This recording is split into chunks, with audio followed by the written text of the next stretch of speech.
we attended to according to our different ways.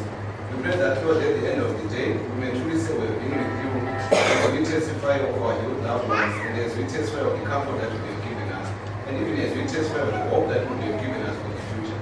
With us now at the evening, as we go through the different lessons and the songs that are going to be sung, and the testimonies that are going to be shared.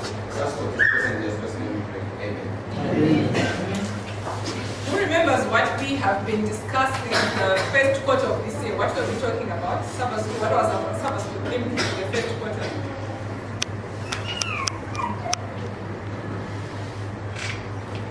Wow. I think we need to stop saving before breakfast. Who remembers what we were talking about? More about Jesus. And then as we got into this quarter, we started on another topic again. What did we say our topic was? Or at least I'm sure you saw it on the flyer. What are we saying? More for Jesus, and it. So the first quarter we were talking about more about Jesus as we were learning ourselves more about Jesus. And now we are saying, let's do more for Jesus. Today, our discussion is going to be centered around Matthew chapter 19, verse 21. It's usually known as the parable of the vineyard laborers, or vineyards, depending on where you grew up. So it's the parable of the vineyard laborers. And as I was going through it and trying to see what was, when Jesus, because remember when Jesus would tell parables, something would have happened, and then he's trying to answer to his disciples or to people that are around him to make them understand. And the chapter that precedes Matthew chapter 19, we find the rich young ruler. And the rich young ruler goes to Christ and he says, what shall I do to inherit the kingdom of heaven? All that stuff. And then Jesus says, you need to honor the 10 commandments. He says, I've done all this. And Jesus says to him, now I want you to leave what you have and you follow me. And the rich young ruler over Atajakuta said to follow Christ. And then Jesus then puts the comment that we usually quote that says it's difficult for a rich person to enter the kingdom of heaven. And then when he has said this, obviously we've got our Peter there. Then what does Peter say to Jesus? Peter says to Jesus, but Master, we have left everything for you. So I mean, what's in it for us? This young ruler has refused to leave his riches. So what is in it for us? That we have left everything. And this parable now comes in as a reply to Peter after Peter had asked Jesus, but we have left everything that we had for us. So then, because Peter is looking, I think when you see Peter is looking at this and finding it very unfair to say, but we have left everything for us, for you. But what is in it? But anyway, I also like that verse. I think you have heard me quote it a lot of times. Because then Jesus does not just ignore Peter's question, he also goes on to reply to Peter and say, there's no one who has left mother and father for my sake who will not be restored in the world to come. And it's also very unfortunate that maybe most of the times we emphasize on the reaping that we are going to get in the world to come and not necessarily in this world. So then after Jesus has answered Peter, then he says, the kingdom of heaven is like unto. Then he starts talking about this parable that we are going to be focusing on today. And it's coming from the book, those who want to read it later on, it's the book of Matthew chapter 19, where Jesus, sorry, Matthew chapter 20. Matthew 19 is when Jesus is talking to Peter. While he was trying to reply Peter. So in Matthew chapter 20, we meet this owner of a vineyard. And they say, as I was just trying to do a bit of research, back then in the Jewish culture, there was what was called as the marketplace, where people would go in and they would sit there, those who wanted to, who were looking for some employment. Those of us who have visited our farms or who have had an opportunity to visit our farms, you know, on every morning there are people who gather somewhere, waiting, my farm laborers, my daily farm laborers, right? We're waiting to have people in my farm owners to wait just a day's job and get some money for it. So this was the scenario in the Jewish culture. So we have the farm laborers sitting in the marketplace and waiting for someone to come and hire them. And we are told that, so for me, the first point that really shocked me is even when you go through it, there was a farm manager. If you go through this parable, you find that there was a farm manager at the farm, but what happens here is something that is very clear. A farm owner farm laborers. Whereas in most, what was known is the farm manager would go and they would look for the farm laborers. But in this case, the farm owner is the one who goes to look for the laborers. And he goes to this marketplace, he finds people that are there. And this is early morning. Remember the Jewish days is from 6 a.m. to 6 p.m. So he goes at the first hour and then he finds people that are there. Then he hires them to go and work in his what? In his vineyard. Then I don't know, for some reason the Bible doesn't tell us, but this owner goes back to his farm, and then a few hours later he goes back again and he finds others that are there. Then he takes them again to go and work what? In his vineyard. So the first one that he finds, the Bible says he agreed with them to pay them aid. It's called what? Denari. Yeah, I don't know if that's the proper pronunciation. But if you try to do a bit of research, you find that back then the farm laborers were paid a fraction of a penny. But this farm owner says he promises them to pay them a denari. So in the case of Zimbabwe, maybe we've got our minimum wage. I don't know what minimum wage we have. Maybe minimum wage daily we are getting about $10. But this farm owner goes and says, I'll pay you $100 instead of the gazetted $10. So this is what he did. So as I was looking at this, and I also saw a lot of people that seem to agree that instead of this, I wish this parable would have been called the parable of the generous what? Farm owner, is it? Not the parable of the laborers of vineyard. It's more about the generous farm owner, because he goes and he offers them something more to what they were supposed to have been paid. And then he goes back again and again and again. And I like the part where he goes back, and this is like the day is about to come to an end. And he finds these people who are there, they've been there the whole day, or I don't know, they were whatever they were going through, because they had not been hired. And the farm owner says to them, why are you here idle? And then they say, because no one is what? Willing to hire us. So if you ask me, these are people who are desperate, these are people who, no, everyone has been picked, but they are there and no one has hired them. Because other farm owners, I assume, or farm managers will come in and picking people, but they are there, no one is willing to what? To hire them. Then he says, okay, go and work again in my vineyard. Then they go and work in the vineyard. So the interesting part comes in time for their salaries. So we've got those ones that came in, the first group came in, and we've got the first group that came in around 6, then 9, then 12, then 3, then those that came at the 11th hour, which would be like 5 p.m. according to the Jewish time. And so they went, meaning they went from 5 p.m. to 6 p.m. So he goes and he says, he calls the manager. Now he's calling the manager for payments, but he went to do the hiring what? On his own. And when it's time to pay them, he calls the manager to say, can you please pay them? And then as he calls them, he says, the farm owner says to the manager, can you start with those who came in what? At the last hour, So when those who came in at the last hour, remember we've agreed that when he went to hire the first time, he said to the people that he hired the first time, I'm going to pay you a denari. And then that was the last agreement that we see where he's talking about how much he's going to pay them. Then everyone else is just coming in. So he says, he calls the last group, and the first group sees the last group being given a denari. And in their hearts of hearts, they got so excited. They said, if there were some of us who actually like to work with figures, they were saying if someone who went an hour was given a denari, let's say a denari is $10. I went for how many hours? So they started from 6, so they went, that would be how many hours? 6 to 6 is what? 12. I went for 12 hours. How much do you think they're supposed to get? Mathematicians, can you please just do the calculations for us? 120, So I think they were salivating with it. If he is getting $10, so I'm getting what? 120. So the first group is given. The next group, they realize that they're being given the same what? The same amount. And when this group that came first now is being called to come and get, then they were complaining. And what did they say? We came here at 6 o'clock. And we went in your vineyard for how many hours?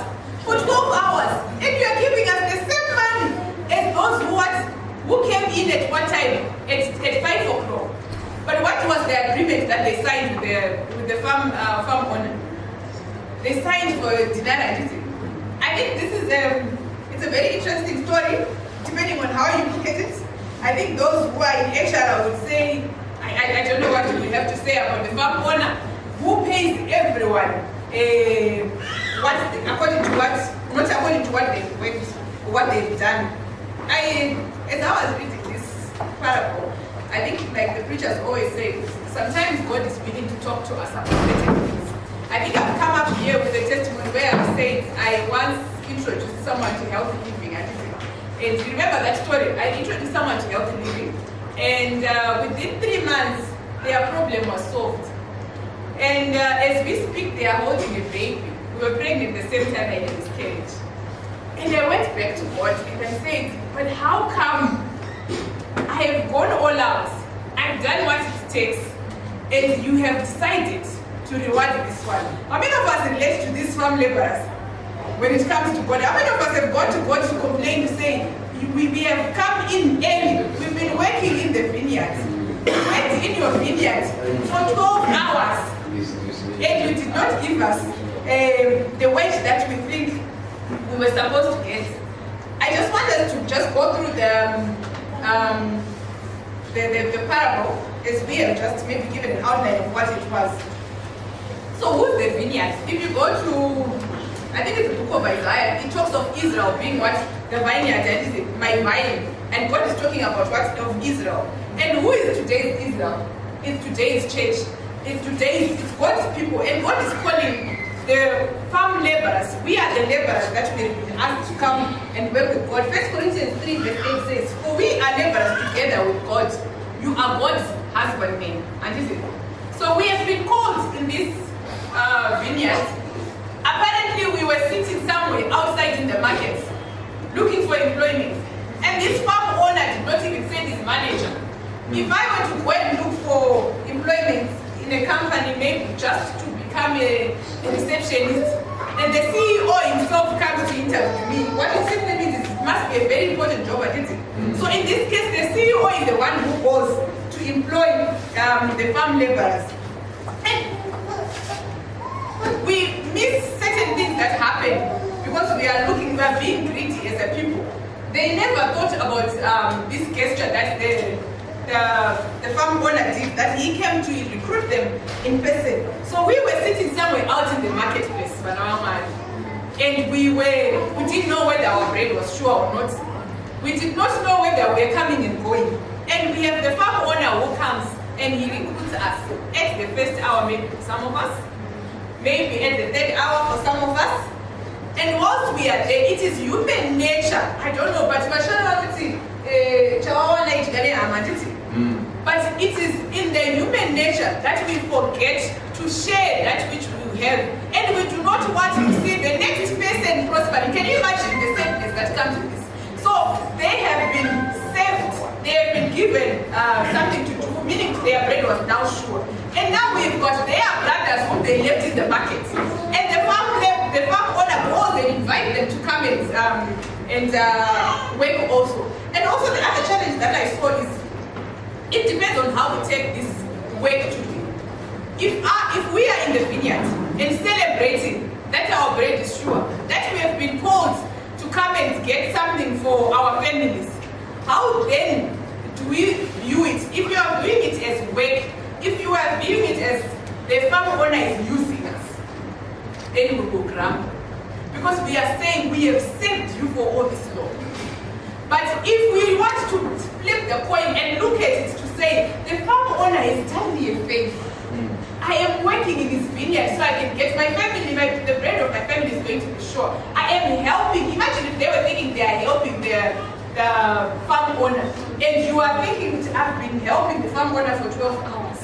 How proud would you feel if the president would call you to come and say, can you come and help me? Then you've got, we actually have names for people that arrive later, and we call them banana figures for them because they came in late, they don't even know the ins and outs of the certain issues. And this is what happens to us, man. We view God's work as what? How do we view God's work? We view God's work as punishment. We view following God as punishment. And hence, somehow inside of us, I think it was Pastor Rose mentioned it, to say, the person who's not brave enough to do certain things, who complains a lot, it's because they also wanted to do it, but they are what? They're just scared maybe of people looking at them. Because if we I'm already in here. Why would I feel jealous over someone who's coming in at a later stage? And the farm owner, I like what he says. When these guys complain, he says, why are you being jealous? My being good to others is what is affecting you. And I mean, like I said, I'm speaking to myself. Where we complain about how God has been good to others, and we all of a sudden we feel like it has taken away what the goodness that He has done or He has given us. It is because we view people who are in sin as if they are having fun that we complain when they come and God bless them. Do you understand that? Do you agree? If we would view sin as it is, as the suffering that it is, there is no reason why we would be envying those who come in or who know Jesus at a later stage. Because it means their life has been suffering all this time. So from the first hour, the second hour, the third hour, the fourth hour, the fifth hour, because they're thinking, what is my family going to eat at the end of the day? But we are busy now envying those who, maybe at some point, they say, those in health, they say, the more stressful you are, your heart becomes weaker and weaker. So I'm assuming by the time they get their job, maybe their heart function was at 100%, it's now at what, maybe 70%, I don't know. And the people that just got there, and they got the job that they wanted, they are envying those that came in late. As we are doing more for Jesus, what are we thinking about? What are we saying? What is our stance, or what is our attitude towards those that come in and join in the vineyard? Can you please come and give us another song, Lord's Quartet?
When I survey the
paid you your wages.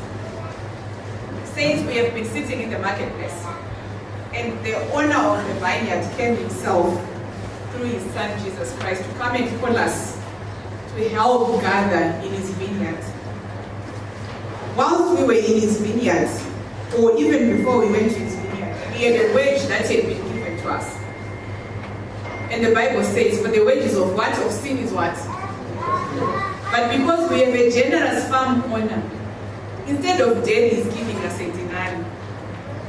When he has given us this denarii, he says again, in my if it were not there, if it were not because of that, he didn't. And then what do we do as we come in as laborers? As we look around us, there are people who are perishing in sin. As we want to go and do more for Jesus. Jesus is calling us. And he is calling those whom he wants to call. And as we are going to open our doors, the church doors, we are going to have laborers coming in at different stages of life, at different stages of the faith. Is it our duty to complain to the Master when he blesses those who come in last? Whilst we have been giving that which we have, the farm owner is agreed to give us. Not because we deserve it, but because he is generous.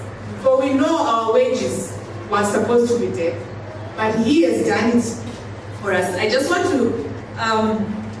end with this quote to say, we are in the vineyard. We've been called in undeservingly. We are being given that which we do not deserve. Even the 12 hours that they worked for was not enough for them to get a denarii. They say actually a denarii was the salary for the Roman soldier for the day. And those were highly ranked people. And it was now being given to a farm worker who is, I don't know if those who did HR would want to what level. So now they are getting that. And they still complain. Are we not perchance complaining as laborers in the vineyard when we have been given that which we do not deserve? I like the songwriter when he says, rescue the perishing, duty demands it. And I'm calling upon all of us to say that we rescue the perishing. And the stage that we are in life as a church, it's a challenge to us. There are going to be laborers that are coming to join us. What is our attitude towards the Master, who is the owner of everything, and even towards the co-laborers that are going to join with us? May we not be found like these first workers complaining and murmuring about who Christ calls to come into his vineyard. Because it is his vineyard and he will distribute it as he wishes. And he says he wishes that all will be what? Will be saved. May the Lord add a blessing to the reading of his word.